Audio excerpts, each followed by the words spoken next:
Friends, इस video में हम तेनालीराम की कहानी एक मुट्ठी अनाज या 1000 सोने के सिक्के की कहानी शेयर कर रहे हैं। विजयनगर साम्राज्य में विद्युल्ता नाम की एक महिला थी। उसे ललित कला के क्षेत्र में अपनी उपलब्धियों पर बहुत गर्व और अभिमान था। एक दिन उसने अपने घर के सामने एक बोर्ड लगाया। बोर्ड पर लिखा था कि जो भी बुद्धिमत्ता, विद्या और प्राचीन पुस्तकों के ज्ञान में उसे पराजित करेगा, वह उस व्यक्ति को 1000 सोने के सिक्कों से पुरस्कृत करेगी। कई विद्वानों ने चुनौती ली लेकिन वो उसे हरा नहीं सके।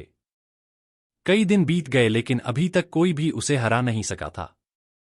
एक दिन लकड़ी बेचने वाला एक आदमी उसके घर के बाहर तेज आवाज में चिल्ला रहा था।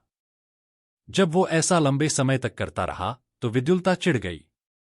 वह बाहर आई और उसने लकड़ी बेचने वाले से कहा कि वो अपनी लकड़ी उसे बेच दे। उस व्यक्ति ने कहा कि वह अपनी लकड़ी को पैसे के बदले नहीं बल्कि मुट्ठी भर अनाज के बदले बेचना चाहता है।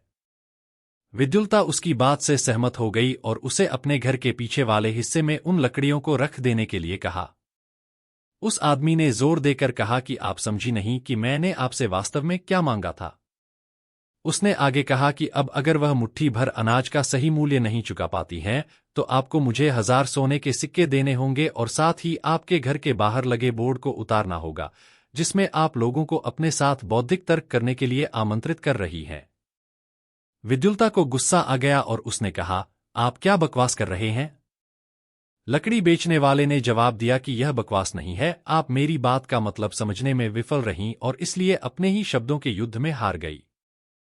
जब उसने लकड़ी बेचने वाले की बात सुनी तो उसे बहुत गुस्सा आया। दोनों के बीच एक बड़ी बहस के बाद विद्युल्ता इस मामले को अदालत में ले गई। न्यायाधीश ने विद्युल्ता की बात को सुना। फिर उन्होंने लकड़ी वाले से पूछा कि तुम क्या चाहते हो? उसने न्यायाधीश से कहा कि लकड़ी के बदले मैंने इनसे एक मुट्ठी अनाज मांगा, जिसका मतलब था कि अनाज जो उसके हाथ भर दे। चूंकि वह इतनी सरल बात को समझने में विफल रही, इसलिए यह उतनी समझदार नहीं थी जितनी ये खुद को मानती हैं और इसलिए इन्हें अपने घर के सामने से यह बोर्ड उतारना चाहिए। न्यायाधीश लकड़ी बेचने वाले की चतुराई और बुद्धिमत्ता देखकर प्रभावित हुए और उन्होंने विद्युल्ता को उसे 1000 सोने के सिक्के देने और अपने घर के बाहर बोर्ड उतारने के लिए कहा। वास्तव में वह लकड़ी बेचने वाला और कोई नहीं बल्कि तेनालीराम ही थे और उन्होंने रूप बदलकर विद्युल्ता जैसी घमंडी महिला को सबक सिखाया था। नैतिक शिक्षा।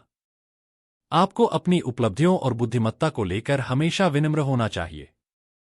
धन्यवाद।